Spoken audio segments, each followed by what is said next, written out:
Take stock of your life to Super Horne-Ellstrom here. And our idiom today is to take stock of your life or of your business when we're talking about our business.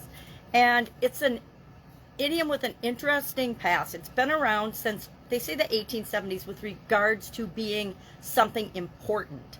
But prior to that, in the 1510s, it was used to refer to the live property or the property on a farm, thus livestock.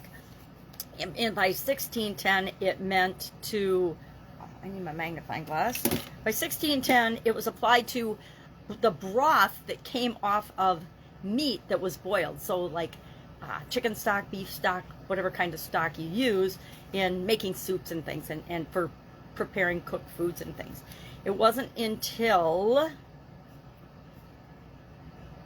I don't remember when, but it also then, as we became a more industrialized world, this, from counting livestock on a farm, it was used to count stock or inventory or supplies in a business. Now, I used to do inventory every week in my Italian food business. So different times of, and we called it taking stock, taking inventory. We did a weekly inventory, or we took stock. We counted up all the different products and things that we had, all the raw materials, as well as the finished product that we had, so we knew what we had available for deliveries and sales each week.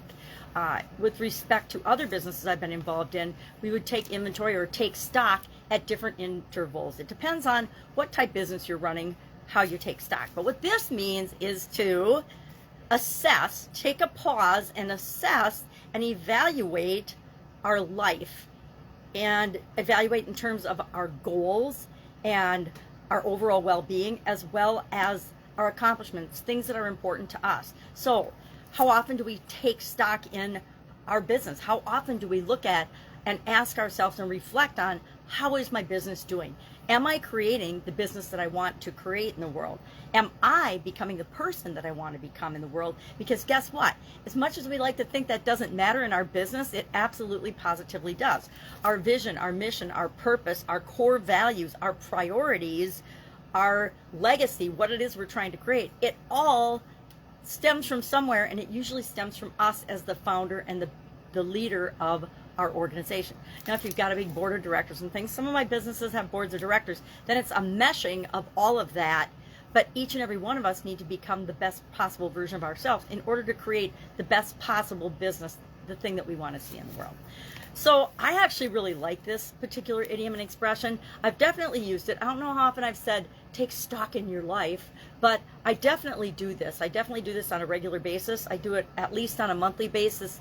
Personally, I check in with and I say, okay, well, how am I doing toward my goals that I set for myself at the beginning of the year? In our businesses, depending on the business, we actually have systems and processes and procedures set up to automatically do things like a SWOT analysis to make sure that we are getting the results that we want. And we look at our results usually on a weekly basis. Depends on the business. Some businesses we only look at monthly. And we look at key performance indicators. We look at the key measures that tell us if we're doing what we want or not, if we're getting the results we want. And if we're not, then we go back and we tweak and we do a problem-solving analysis, and we figure out what's going on and take steps and actions to change and improve and get different results. Guess what? We don't always get it right the first time. I don't know anybody that does. People will say they do, but they really don't. They forget to tell you all about the story that led up to them getting the great result that they're getting now. That's it. I'd love to know your take and your experience with this particular idiom. Take stock. Do you pause and take stock in your life and in your business? And if you don't, I invite you to do so. That's it. Have an awesome day, and I will, of course, be you tomorrow with another interesting idiom. What does it mean? Where does it come from? And how might you use it to supersize and grow your business? See you tomorrow.